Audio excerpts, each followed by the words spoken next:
Family, thank you all for joining us tonight. And we have a great topic for you all again tonight. Like we had mentioned last night about bringing something different to the table. And we're talking about parenting this time. So tonight we're going to talk about how parenting beliefs impact children's mental health. So some of the things that we're going to discuss tonight are maybe some key reasons why you may be seeing a lot of um,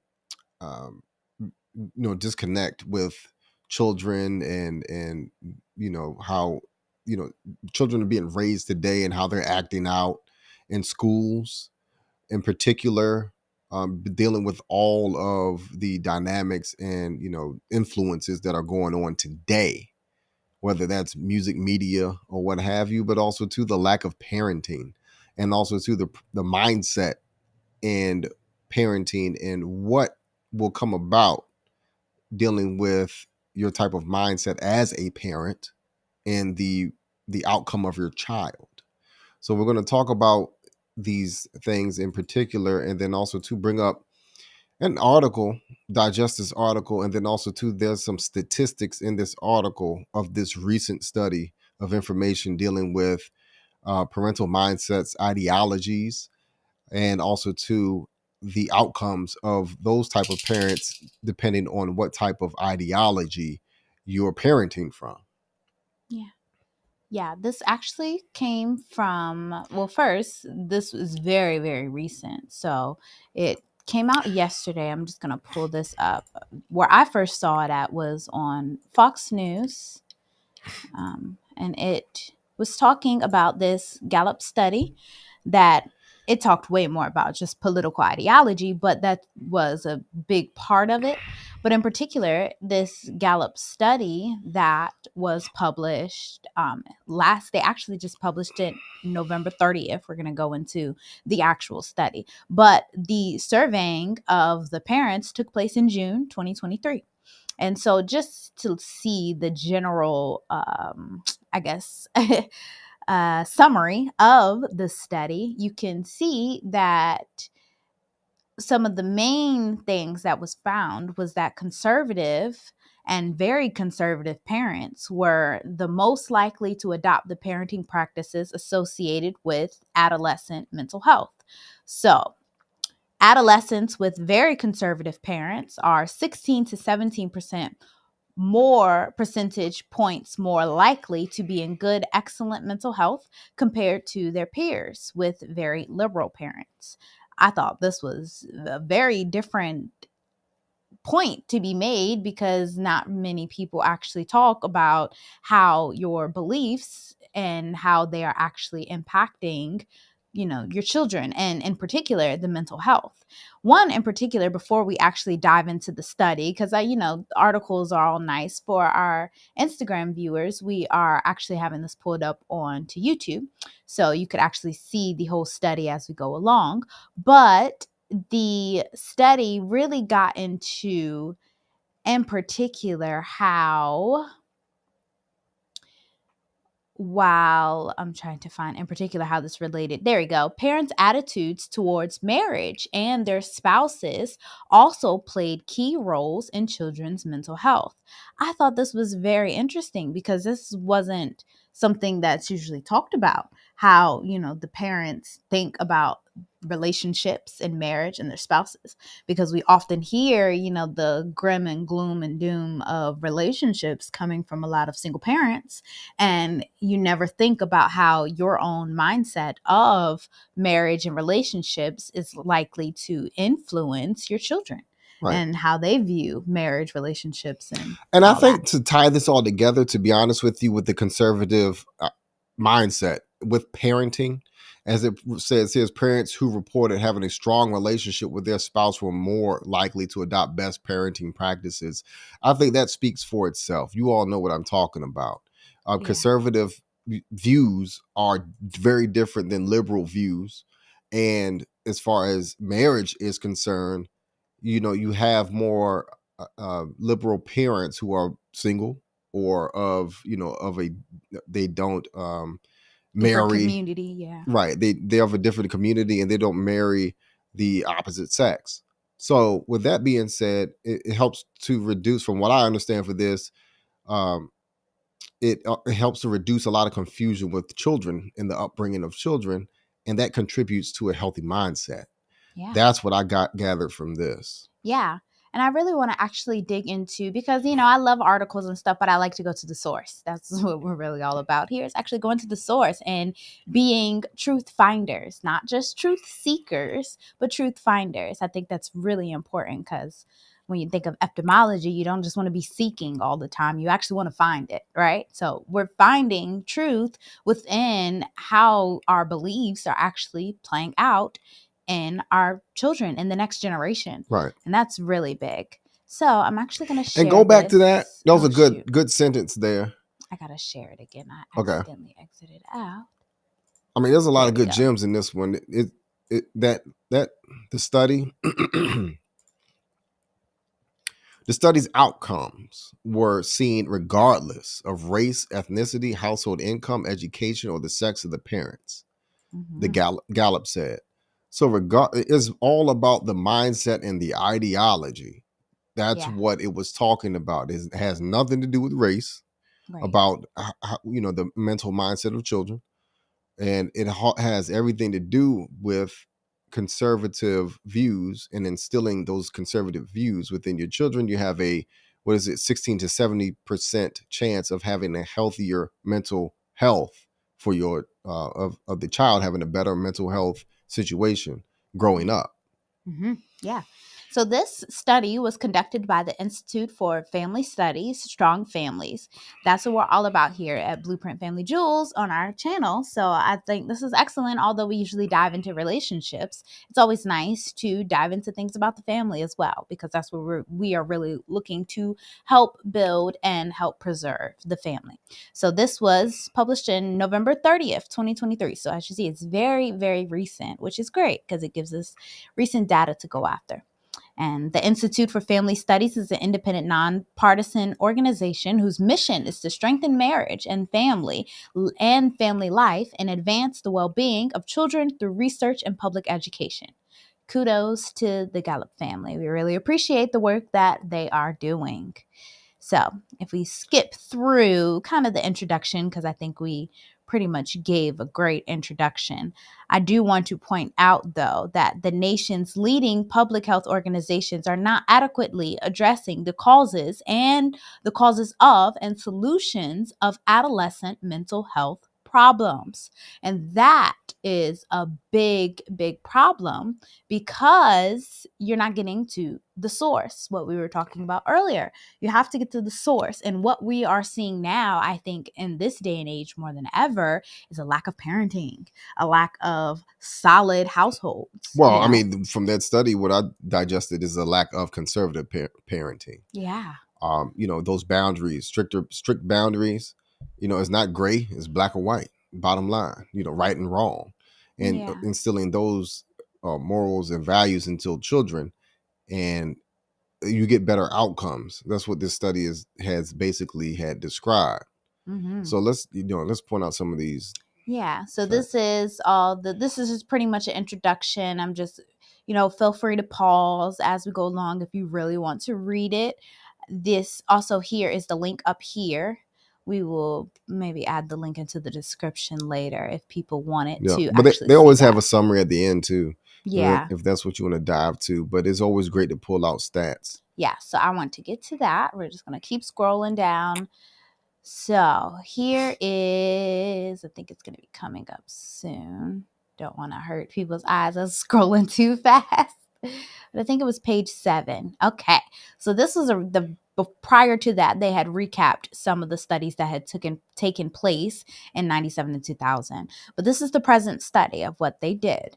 And in particular, the colleagues at Gallup saw that, between everything, the samples that was going on, they saw a opportunity to study Like we mentioned, June of 2023, 6,643 parents and 1,580 adolescents living with a parent respondent. So the survey included measures of adolescent mental health, parental demographics, public political views, attitudes towards marriage, parenting practices, and the parent-child relationships. So this is how they measured parenting. Now we scroll all the way down and we kind of can get into what was actually going on. So I do like to give the background of a study so that people are aware. So for the purpose of this analysis, he or she defined good mental health as scoring above average on this index, which is true for 62% of respondents. Similarly, 67% of adolescents report their own mental health as good or excellent, and the two measures were highly correlated. So, the effects of parenting. What they in particular found was that the likelihood of having good mental health is 7.3 percentage points higher for adolescents of parents who agree that the child must complete the priorities I set for them before they are allowed to play or relax. So this can really be attributed to, I think, a more conservative viewpoint because it's a lot stricter on what you allow your children to do. What we see a lot in particular that I've noticed with a lot of the conversation online is a lot of, this isn't judgment, this is simple awareness, is a lot of flexibility of allowing from liberal parents. They allow their children to, watch TV all day or be on their phones all day or like not have that strict discipline. Well, I wasn't sure. I wonder what those were, those guidelines. The most powerful parenting practices identified, well, actually, they get into it in the survey relates to the regulation and enforcement. So here we go. This is pretty much the estimated effect of parental practices on adolescent mental health. So higher values indicate better mental health and the effect on probability of good mental health and percentage point. So authoritative regulation summary index, basically having authoritative parenting practices. So how much you allow your child to do, you regulate that. Yeah, so setting boundaries. Yeah. So like the first one was mentioned, my child completes the priorities I set for them before they are allowed to play or relax. Okay, got you. During a typical school day, my child follows regular routines. And as you see with that, it's higher. It's pretty high for percentage point as far as mental health. This is a big one. I hug or kiss my child every day. I respond quickly to my child's needs. I set well-established rules for my child. I often joke and play with my child. Believe it or not, that really didn't have that much of an impact on your child's mental health, actually. Well, that's how many points that they received in the survey. Yeah, I think that's interesting to think, because I often thought about that. Like, does that, because being a mom who's always busy, you don't get to joke and play as often as I would want to. But right. Well, you joke and play with your peers more so, and then you learn. I mean, parents do it too, but more importantly, the parents' job, and this is what I had did research on and had received was the fact that in the younger years of the child, and I mean age 7 and below, that's when the parent are the teacher, the disciplinarian. Mm-hmm. So, and then from 7 to 18, the parent is the teacher.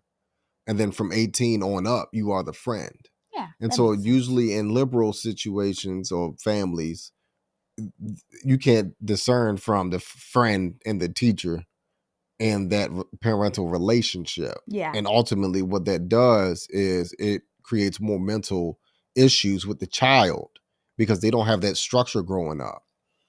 So that's what I did research on based off of this as well. That makes sense.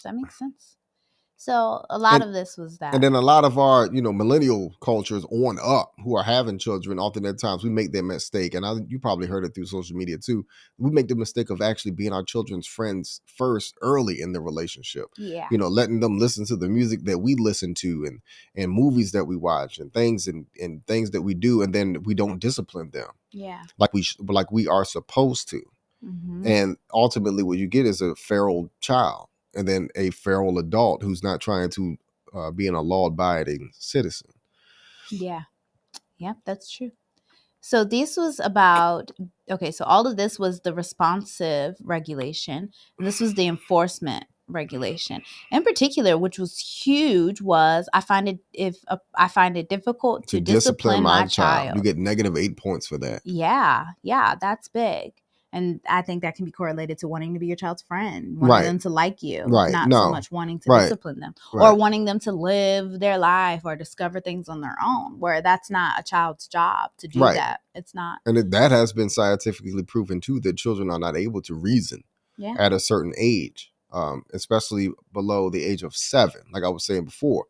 So, and we notice that with our children. So that's just why you always have to tell a young child over and over, don't do that, don't do that, don't do that, don't do that. Why you ain't think about that? Right. They're not gathering knowledge from experience. They're not. Yeah, they don't They're have not. enough experience for that. Well, they're not, but their brains are not wired that way. They're Yeah. not trying to gather that knowledge from that. Don't touch that, cookie on the table. Don't do it. And you tell them not to, then you smack their hand. And then tomorrow they go do the same thing. Yeah. But until around the age of 7, 8, that's when they start gathering knowledge and they don't touch the cookie at the table. And they tell their siblings, and younger siblings don't do it, but there's younger siblings do it anyway. So that's what's going on there. And that's what I'm talking about, that teaching dynamic of a parent. So discipline is a great thing because it helps to set those boundaries up and let that child know that, hey, you're going to get in trouble if you do this. Yeah. And I also was told too that it also builds a safe place for the child, so that the child now knows that he has these boundaries. And then also too, after you even punish the child, they still love you. These children still love you, and they really draw a lot more respect from you because they know that you are trying to keep them safe. So, we have to do better as a society, especially our millennials on up, on parenting our children now these times. Yeah. With all these distractions and all of this confusion out there. Yeah, so true. Another one was my child often gets their way when we have conflict. I think that's big.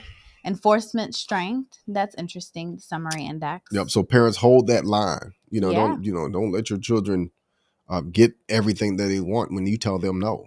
Just because you're tired of hearing them cry and scream and things like that, you just gotta tough it out. Yeah, it's good for them. It is. Yeah.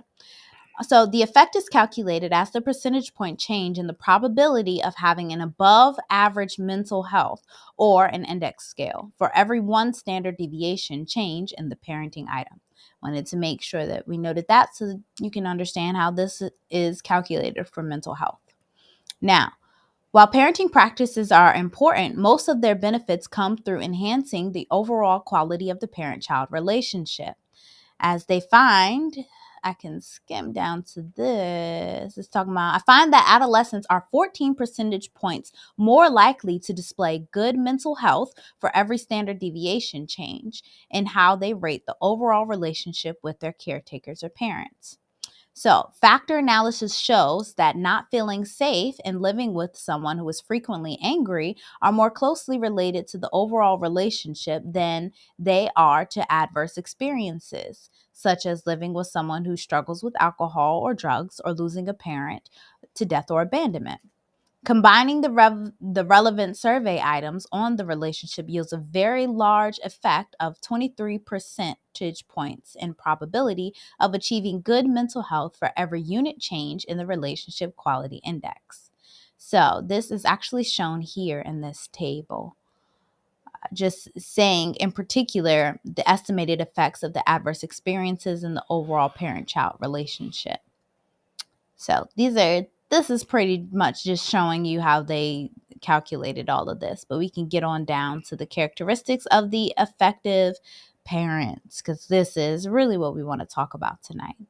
So, again, like you had mentioned before, basic demographics explains almost none of the variation in parenting style. Race, ethnicity, household income, education, and the sex of the parent are mostly unrelated to parenting style. There were no significant differences between Black, Hispanic, and white parents. Married scored higher than other parents, but the differences are only significant in comparison to divorced parents, and the gap is small. Nevertheless, some clear patterns emerged looking at attitudinal data. Did I say that? Attitudinal. Attitudinal. Thank you. Data. Okay. So, in particular, parents who rate the relationship with their spouse as an 8 out of 10 or better score approximately 14 percentage points more likely to adopt best practice parenting strategies than parents who rate their spousal relationship with below an 8. That is big. Why do you think that? I think because if you don't like your spouse, you're less likely to talk with them and actually come together and teamwork and talk about parenting and talk about anything, if y'all don't like each other, right? Mm-hmm. Or in particular, if you are angry or not happy with your spouse, then you could take that out on your children Mm-hmm. and that can, affect them as well. So that's something different to think about that I never really, put into perspective. Right. But also, too, especially if your children are witnessing maybe the anger between the parents or the frustration between the conflict, that it could affect them there too as well. So that's just something interesting to think about, especially when they say in comparison to divorced parents. So you're thinking about the time, especially if a child remembers, hey, my parents were happy at one point and then they got really angry with each other and then now they're divorced. The decline and the effect on the mental health, we've all heard how divorce affects the kids. Right. And I think that's a big part of it, just right. The I was surprised that they said that was actually a small gap between married and divorced parents. Are only significant in comparison to divorced parents. Yep. So in particular, married scored higher than other parents, but the differences are only significant in comparison. So if they aren't married, single parents, they are likely to still, if they have very score higher than divorced parents, yep. right? Especially if they have conservative views, right? So it just, that really plays a big part, and it just shows how if you are unhappy with your spouse or that dynamic, if it's strained in some way, it also impacts the children. Mm-hmm. So that's quite interesting. I like this next part too. It says parental political ideology is another strong predictor of parenting style. So liberal parents had the lowest scores, meaning that they were the least likely to endorse items including warm, disciplined parenting. So just 40% of liberal parents scored above average on the index, whereas 71% of very conservative parents and 56% of the conservative parents did. So that was shocking. That wasn't, it really, I never really thought of it this way as far as raising children or disciplining children, that your political ideology has a lot to do with parenting. Mm-hmm. And that what this study is saying, that conservative parents are parenting better and raising more viable children than liberal parents. Because think of that lifestyle of those people who are raising those children. It's very open, fluid, whimsical, right? If I may, or either non-existent. You have those parents who are single parents out there who are just still doing their own thing and not minding their children at all. So that speaks volumes. Yeah.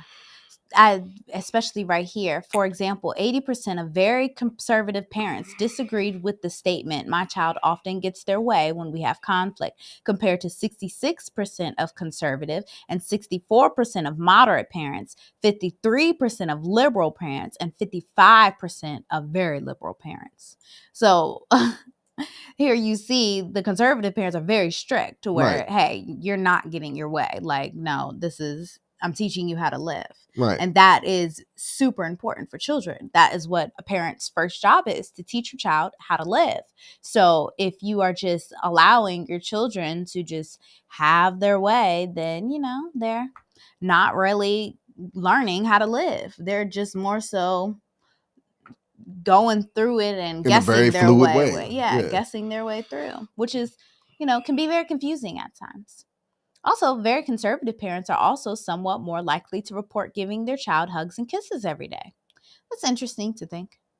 Generally speaking, political conservatism is associated with more responsive and discipline-oriented parenting, or what the child development literature would categorize as authoritative style, in contrast to permissive or authoritarian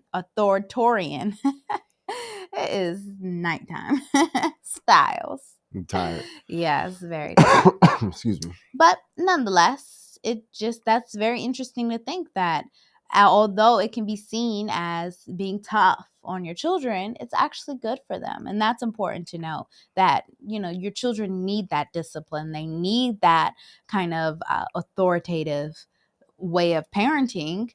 Not that what is it? I can't think of what they call it, gentle parenting nowadays. Soft parenting. Yeah, not that I don't think anything is wrong with wanting to talk to your children through things, or, being understanding of their feelings and stuff like that. I completely agree with that aspect of gentle parenting, but I do think there has to be a level of being stern that will help them to recognize who's in charge, and that there are rules that you have to follow, and not that, like, if I just cry, then I can get out of doing what I want to do. Mm-hmm. So I think that's very interesting to note. So another significant factor was that parents who report a better childhood characterized by having their needs met more consistently are more likely to engage in best practice parenting. I think that's based off of, you're doing what you were taught or you experienced. Right. You're drawn from experience. So Mhm. that's the reason why it is important to have a 2-parent household, in Mhm. my opinion, or either your mom, like, or dad or father, if you were raised in a single parent household, did the best that they possibly could do to raise you, and they showed you structure and guidance. Mhm. Yeah. That's what this study is saying. Yeah, basically. It's really important. So another one was that parents' attitudes. This is my favorite. Towards marriage. Yep. Finally, and this gears right into what we talk about all the time. Parents' attitudes towards marriage also partly explain their parenting practices. Specifically, parents holding more pro-marriage attitudes are more likely to engage in best parenting practices. Specifically, parents holding more pro-marriage attitudes are more likely to engage in best practice parenting. This was measured through the level of agreement or disagreement with 3 items. So, marriage improves partnerships by strengthening the commitment to one another. I hope my child marries someone when the time is right. And marriage is an outdated institution, reverse coded. Okay. That makes sense. Reverse coded meaning that I guess it's an outdated institution in the sense of it's something that I would say that as something that is still very much needed but not so much practiced as it should be, maybe. I can Google it. Well, look up outdated, yeah, for that definition, for understanding.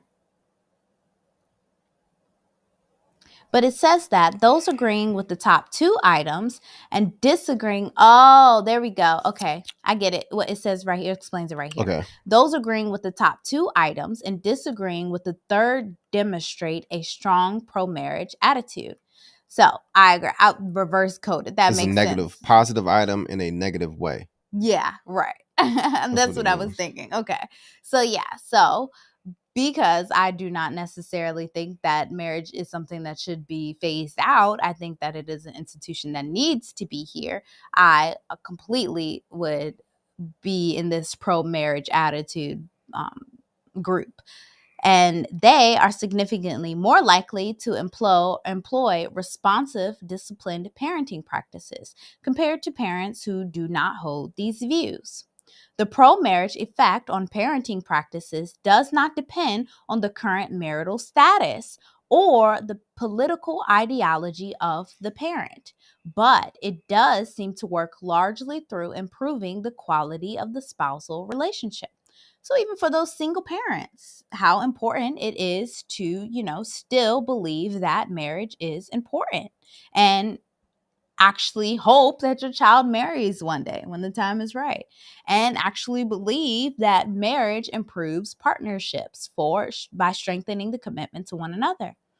That's important to think about, like, in particular, because I think your children then are more likely to adopt those beliefs as Mm-hmm. well. Of course. Yeah. Like our kids, they are all for marriage and Right. actually quite excited to get married and Get married. get married. Get married. Yep.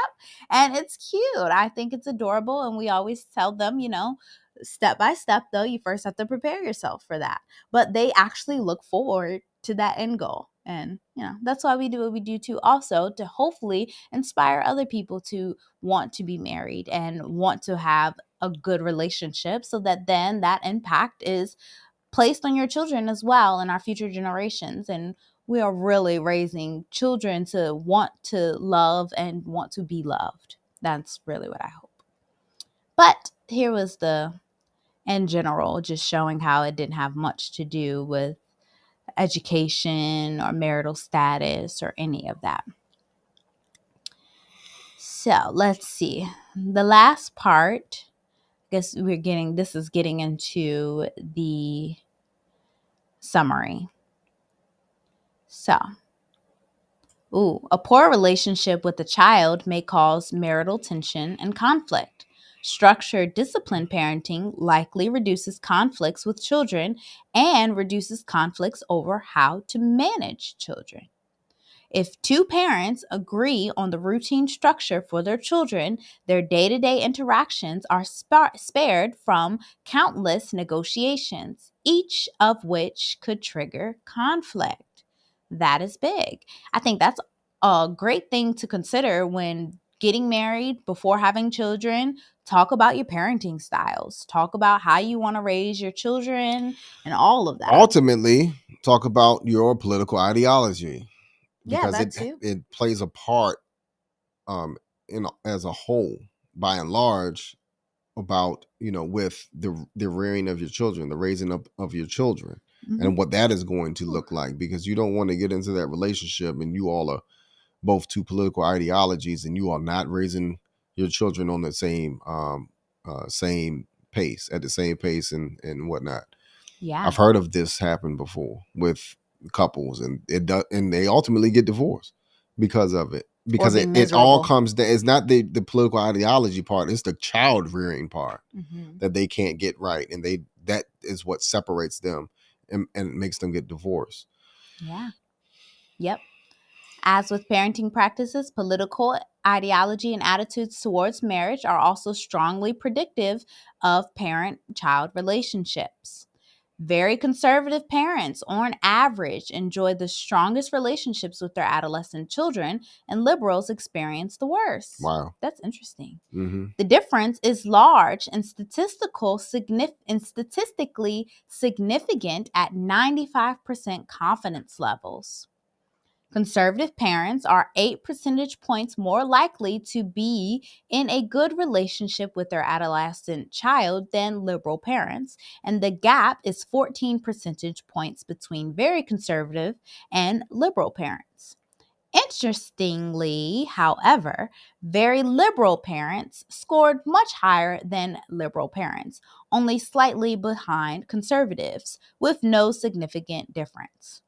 Still, the relationship quality gap favors conservative over liberal parents, whether it is self reported or reported by the child.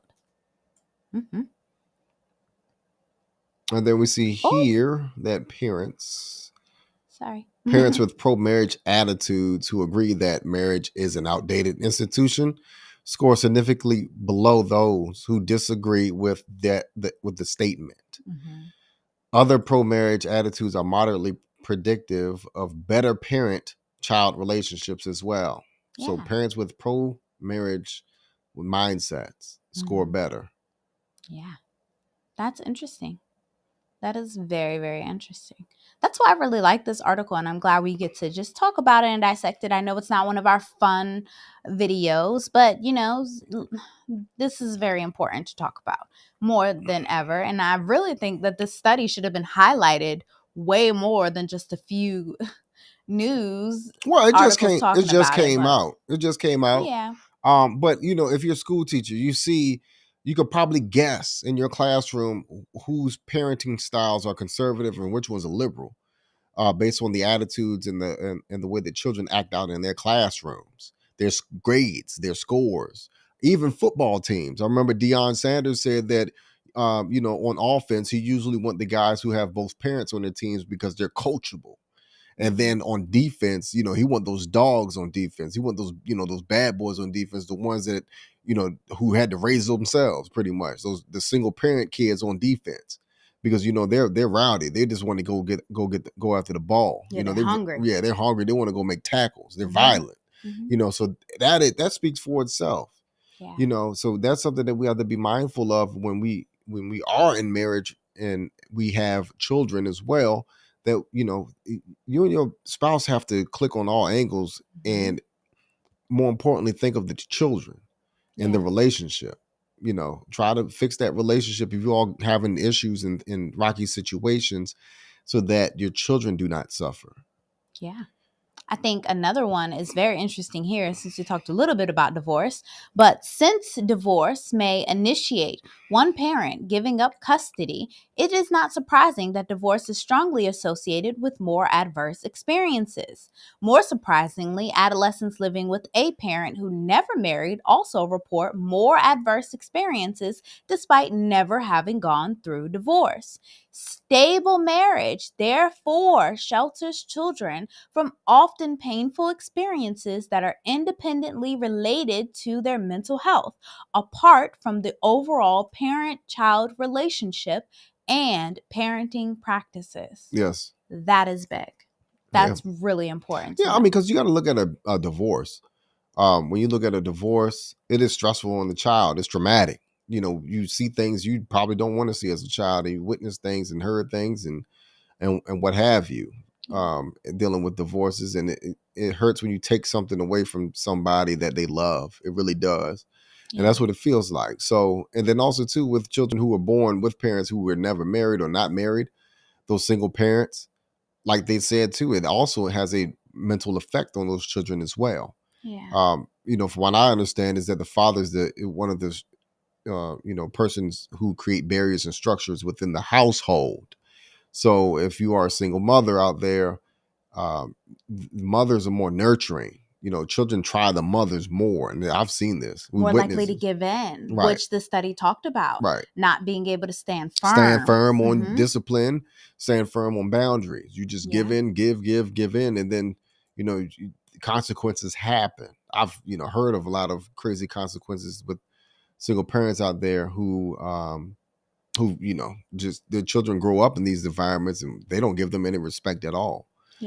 Witnessed it. So yeah, and we're not saying that this is an end all be all, because this doesn't have to be the case. No, a lot of people who have come out of single parent houses, we came out of single parent who have household. Made great things with their life, right? But we all have to admit the slight disadvantage that is there, and how much effort then the single parent has to put into making sure that they're able to compensate through getting a mentor, through finding the opposite sex within somewhere that can help be a positive influence in their child's life, how important that is. And in particular, really considering getting married, remarrying, and actually not just staying single, because of the impact of marriage and how actually that is such a positive experience, not only for the single parent, because it's hard, you're not meant to raise your child alone, but also for the children. They benefit from being under that environment as well. Right. So that's just really something to think about, and I'm really glad they did this study. And then also to the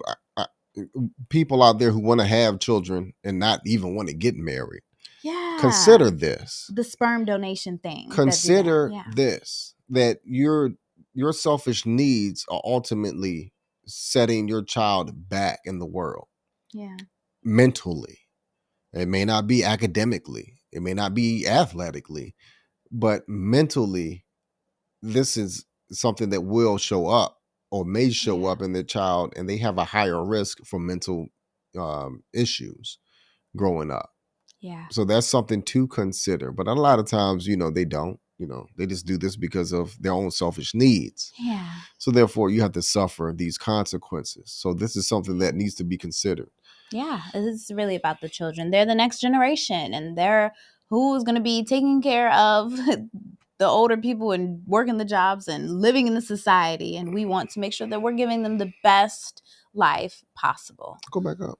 Oh. Children living with the footnote. The footnote right Children there. with biological parents also score much better than children who are not on these measures. These results Living with the biological parent. Well, yeah, that makes sense because we often hear about adoptive children, how they struggle with that because of not knowing where you identity come from. Yeah. issues and things like that. Yeah, and I heard always, a lot of people can't control the situations that you're born into. No, you don't. So we totally empathize with those who are not able to be put into this position to, have a easier start in life, but that's totally okay. It's one thing I do know is that once you are an adult, then you become responsible for your life, and you have every opportunity to then give yourself everything that you may have missed, everything that you needed to learn. Go out there and take that initiative on your own to be the best person that you can be, aside from where you come from, because once you're an adult, then you're your own responsibility, and that's really just all that matters. So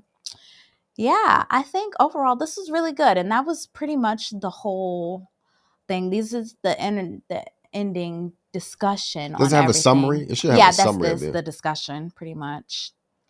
Talking about the decades of compelling research, the links between parenting and mental health.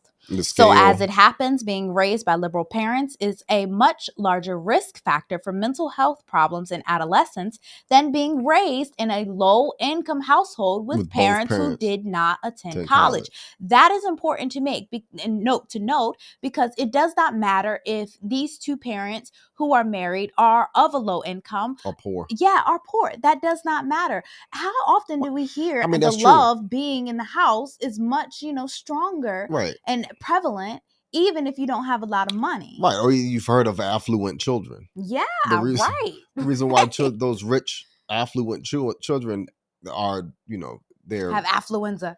Right. They're never accountable. They're always blaming somebody else for their actions. Is because their parents do it. And then also, the lack of parental guidance that goes on with those type of children. Right. Income has nothing to do with it. It really doesn't.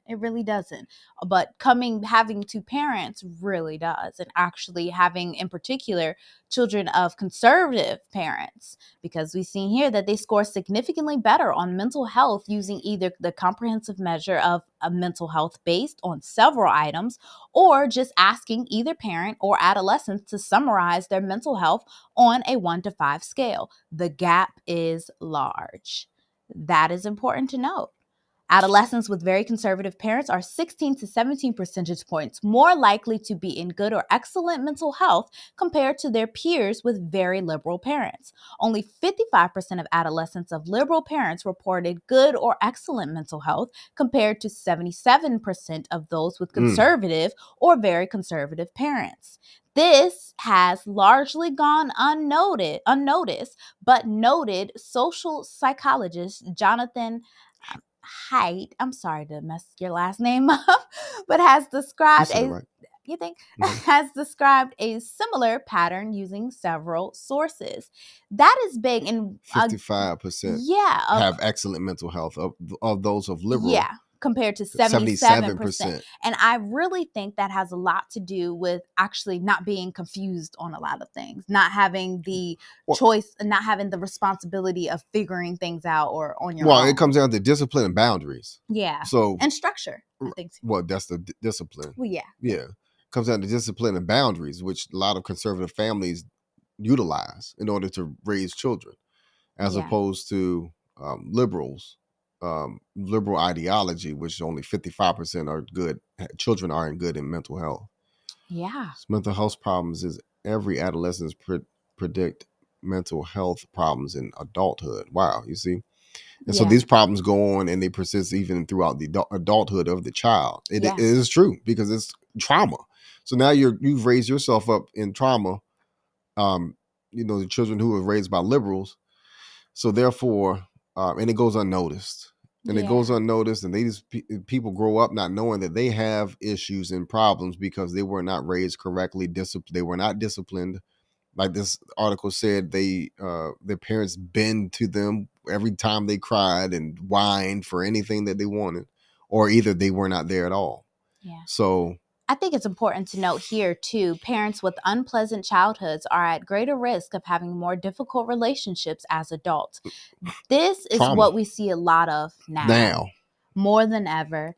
And again, I empathize with that because a lot of us were dealt a very hard childhood, and it's hard to come out of that unless you take the responsibility and the initiative and be proactive of actually trying to learn healthier ways of operating through life, communicating and behaving, all of that, and even getting along with the opposite sex, especially if you grew up in a single parent home and not knowing, how to operate with the opposite sex around, whether that be your mother or your father. So in particular, though, we just see the difficult relationships as adults. And, here we try to chalk it up to, oh, it's just men, or, oh, it's just women. No, it's no, the way it's not. y'all been raised. Yeah. A lot of people have been raised wrong. What we said, 56% of children are being raised in single parent households. I wonder what's the updated statistic on that. I wish I had. Oh, I do got the updated statistic on that, because then that's like huge to think How about. many today? Children today being raised by single parents? Percentage share this tab of children being raised. Hold on. Single parent house. USA. Hopefully it's not that much, but okay. Oh, I stopped sharing this. It's at almost 23%. Almost 23% of U.S. children under the age of 18 live with one parent and no other parent or no other adults. Single mothers. So today, 1 in 5 children under age 18, a total of 15.7 million, are being raised without a father. So under the age of 8, almost 80% were headed out of that 10%. Out of that, hold on, go back. So out of that 15.7 million children who are raised in single parent households, 80% are raised by single women. According to the U.S. Census Bureau, out of 10 million single-parent families with children under the age of 18, almost 80% were headed by single mothers, and a third live in poverty. And so today, 1 in 5 children under the age. Oh, here we go. Well, no, that's the single-parent families, 10.89 million. Half of them are on welfare, or almost 45.4%. Yeah. No, welfare. Sorry. Yep. That's sad. That's a lot of people. Yeah. Out of what United States has a population around 300 million people.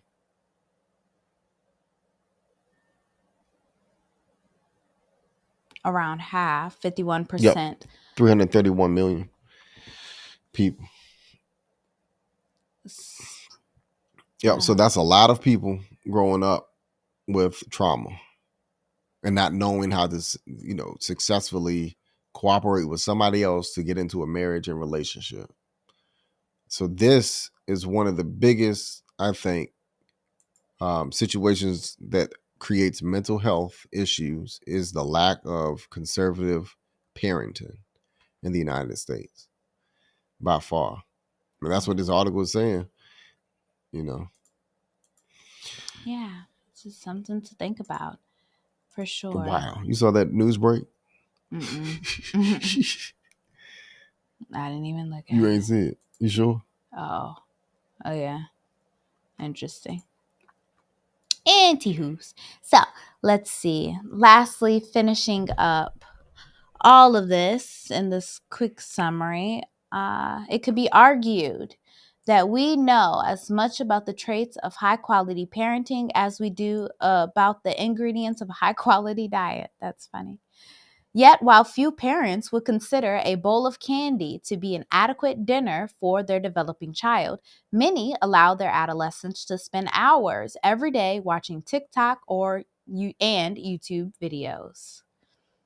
Yeah. The nation's mental health leaders need to resist the temptation to be hip to the latest cultural fads and recommit to translating useful scientific research to the public. That means being honest about the youth mental health crisis. It is largely about parenting. Yep. That's it. That's what Yeah. it contributes to. That's pretty much the bottom line. Yeah. So What a great way to end all of this for tonight. And I think that this wasn't one of our most exciting videos, again, like we mentioned, to talk about, but I think it's very important. And I'm very glad that if you haven't heard about this study, you heard it here with us. So thank you for tuning in. And yeah, we hope that you all have gained some type of insight. I know I certainly did. Things that I never really thought about, that although I would consider myself very conservative and our family very, very conservative, but that it just shows, hey, sometimes I think about myself as being too strict, but kids need that, and that structure, and I think it'll really pay off in the end. oh, it will. I Yeah. mean, that's the way to raise children. You have to raise children. That's what raising children is all about: structure, discipline. Without that, you have a child who has mental insecurities, mental situations where they, looking for attention and whatnot. Yeah. You see Looking for that, that. yeah, Yeah. looking and reaching for it. So, Yeah. with that being said, Blue Pet family, thank you all for coming out tonight. Hope we provided some insight. You learned something about parenting, why it's important to be married, and Mhm. also to have conservative marriage views and as far as Yeah. discipline and rearing your children. So until next time, Blueprint family, we will see you all tomorrow, same time, same place. You all have a good night. Peace.